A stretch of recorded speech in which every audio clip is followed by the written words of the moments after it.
Irish പിള്ളേരുടെ കയ്യിൽ നിന്ന് അടിയൊന്നും മേടിക്കാൻ വയ്യാത്തതുകൊണ്ട് കാര്യമായിട്ട് വീഡിയോ ഒന്നും എടുത്തിട്ടില്ല ഗൈസ്. അടി എവിടെ നിന്ന് വന്നാലും തടുക്കാൻ പറ്റുന്ന നമ്മൾ സൂക്ഷ്മ നിരീക്ഷണം നടത്തി അങ്ങോട്ടും ഇങ്ങോട്ടും ഒക്കെ നോക്കിയാണ് കേട്ടോ പോകുന്നത്.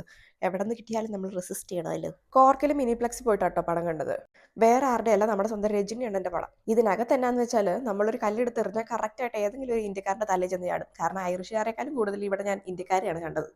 സീറ്റ് എല്ലാം ഫുള്ളായിരുന്നു. അതുകൊണ്ട് തന്നെ ഏറ്റവും ഫ്രണ്ടിലായിരുന്നു കേട്ടോ നമുക്ക് സീറ്റ് കിട്ടി. അതുകൊണ്ട് ഗുണം ഉണ്ടായതെന്ന് വെച്ചാൽ കഴുത്തൊന്ന് ഉളുക്കി കിട്ടി.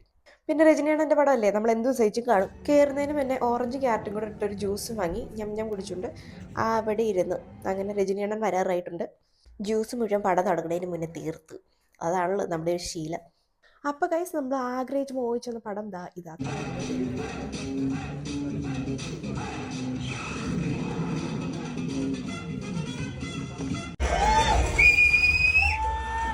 ഇവിടത്തെ നാട്ടുകാരെന്തിനാ നമ്മളെ കണ്ടം വഴി ഓടിക്കുന്നത് എനിക്ക് പടം കഴിഞ്ഞ് കഴിഞ്ഞപ്പോഴാണ് മനസ്സിലായത് കേട്ടോ. രജനീകാന്തിനെ കാണിച്ചപ്പോൾ തൊട്ട് ഒടുക്കത്തെ കാറിൽ ഗോല് വരുന്നത്.